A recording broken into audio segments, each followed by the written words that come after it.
the Church's commitment to evangelization, to proclaiming the Word of God, to calling people to holiness of life, cannot be sustained without the tireless efforts of selfless support of priests.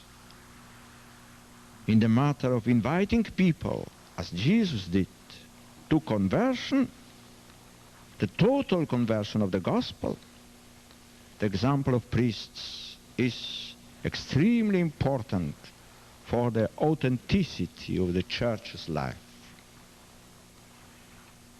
This is particularly true in our own use of the sacrament of penance, through which we are repeatedly converted to the Lord. In this condition rests the full supernatural effectiveness of our ministry of reconciliation and of our whole priestly lives.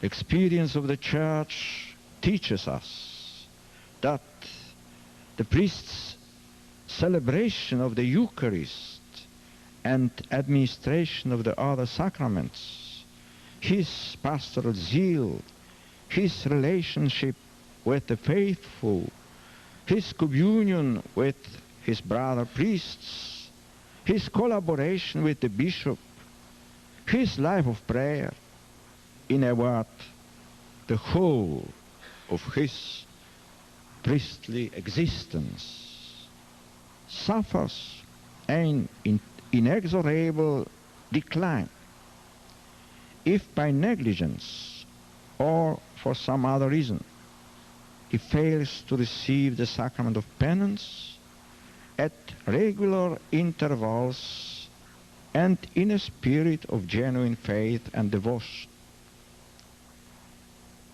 If a priest were no longer to go to confession or properly confess his sins, his priestly being and his priestly action would feel its effects very soon. And this would also be noticed by the community of which he was the pastor. The words of Reconciliatio et Penitentia. People expect us to be men of faith and prayer. People look to us for Christ's truth and the teaching of his Church. They ask to see Christ's love incarnate in our lives. All this reminds us of a very basic truth, that the priest is another Christ. Another Christ. In a sense, we priests are Christ to all those to whom we minister. This is true of all aspects of our priestly work.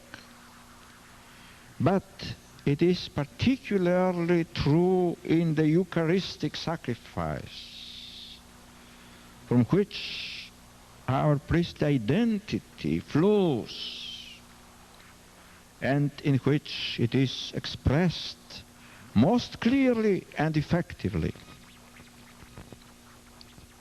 This truth has special relevance also for our service as ministers of the sacrament of reconciliation, to which we render a unique service to the cause of conversion and peace, and to the advancement of God's kingdom on earth.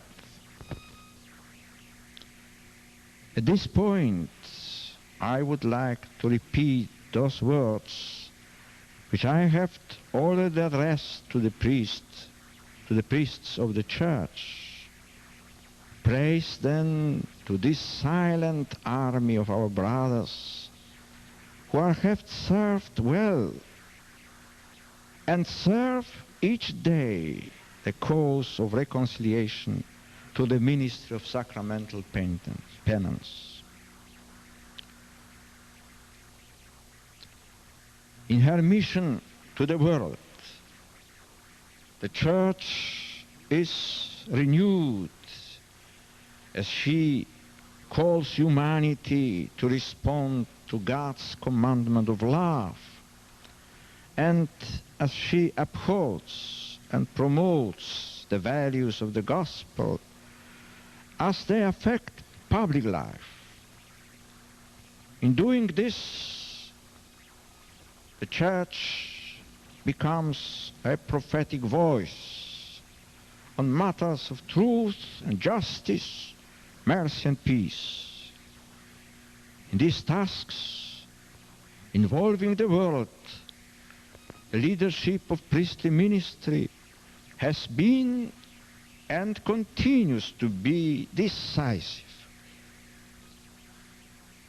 Priests who encourage and support the laity help them to exercise their own mission to bring the values of the gospel into public life.